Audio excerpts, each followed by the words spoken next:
You're watching News 24 Live. Welcome to our Monday morning weekend sports recap. Today we are focusing specifically on round 9 of Super Rugby. I've got, as usual, editor Garen Lamley and chief writer Rob Howing from Sport 24 in studio. Gents, good morning. Thank you very much for coming in today. Hello, Rob, should we start with the Sharks game that was on Friday? A squeaker, and I guess the Sharks probably could have taken advantage of that 14-man team. I think it was for 60-odd minutes. So lucky to get through in the end. Yeah, it was. You could almost say it was both a win and a loss. A loss in the sense that they didn't play well at all. The Sharks, I think, will be the first to admit that they've got plenty of work to do. But the fact is that the scoreboard still reads 15-14 to the Sharks, and that's all they'll care about at the moment. Against the defending champions. Absolutely. So let's put it in that context. Yeah. Let's take the positive. Let's give them kudos for actually getting over the line. I think a lot of us wouldn't have backed them to win that one in what was a fairly gory Super Brew weekend for a lot of us, I think, in tipster terms. But look, the Sharks, as I say, that they will take a certain sort of energy from the game, but it's still quite educative that they played second fiddle for a lot of the possession and the territory, and you sort of think 15 playing 14 for 67 minutes, as it turned out to be. They should at least have crossed the chalk, and they didn't. So they relied on 5 penalties from Garth April, who, fortunately for them, the rookie looked. I thought he played with pretty good composure, and especially off the tee. So that was quite vital for them. The Highlanders left a couple of points out there, if I remember correctly, but it was no oil painting that game. It was a very ordinary, grim game. Even the Highlanders were nowhere near their best. They made all sorts of basic errors, but some positives for the Sharks, because I think they used their bench pretty well. I thought Jean Daisel came on and played an absolute blinder. The way he just fronted up physically. We know that he's a big physical player anyway, but I thought he played with a sort of intelligence to match that physicality. Michael Claessens did very well as the stand-in scrum half, and credit to Willie Leroux for coming back on the field after what could have been a horrendous neck injury.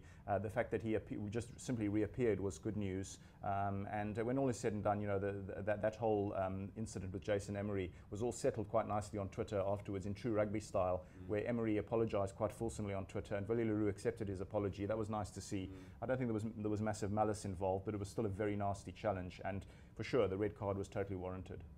Well, does it get easier for the Sharks? Of course, they play the Chiefs next weekend. Just a couple of talking points from that game, Garen. Speaking of the refs, I mean, the players sort of shook hands after the game, but the refs were in disagreement about that red card, was at least the referee and the TMO.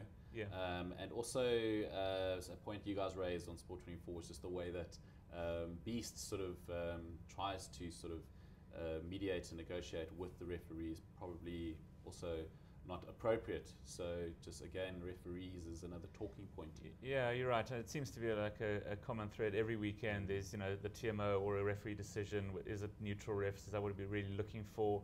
You know, that red card had a, you know, typically the South Africans on Twitter, red card straight away, you know, should be banned for life, that sort of thing. You know, it's very subjective, obviously, how you see it. You know, you go up in the air, you take the player out, it's at least a yellow card. Some refs see it as a red card. The problem for me is that big screen TV. The ref goes to the TMO, he has a look at the TV himself, the TMO suggests a yellow card, no malice in it, and the ref overrules him and goes, no, it's a red card.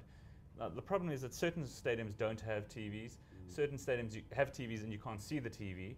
So I'm not really sure what they're trying to do. I'm 100% convinced that the referee saw the way Willie Leroux had fallen and thought, okay, that's a red card. He didn't look at what actually happened. It happened in the next game straight away. Raymond Rule went up, took the guy out in the air, and it was a yellow card. Just because the way the player taken out fell, he actually got up and ran off with the ball. So it didn't look like he was injured at all, but he took the player out in the air.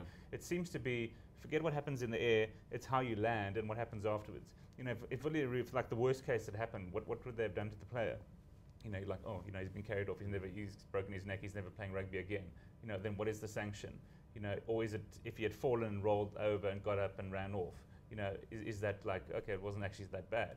So I'm not too sure what the rule says or how the referees are interpreting it, but it's clear that everyone is doing it differently. So it's a bit, you know, it's very difficult to sort of judge, but again, a talking point out of that game. And then, as you said, Beast, to me, he's always been a reluctant captain. He wasn't supposed to be the captain. Pat Lambie was meant to be there until he got injured.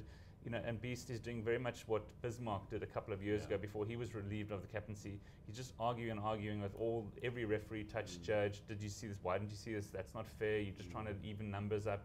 He's got an argument for pretty much everything. It distracts him from his own game. I don't think Beast is playing nearly as well as he has in the past. Bismarck certainly didn't play nearly as well with the captaincy as he did in the past, and was far, far better when they sort of took it away from him. So, I wouldn't be surprised if Lambie does make a reappearance, that, then assumes the captaincy, and Beast gets to focus on his game, and I think it will be, better for the Sharks as a whole. But because I just don't see Beast sort of the captaincy armband having enhanced his performance on the field, as a leader and as a front rower.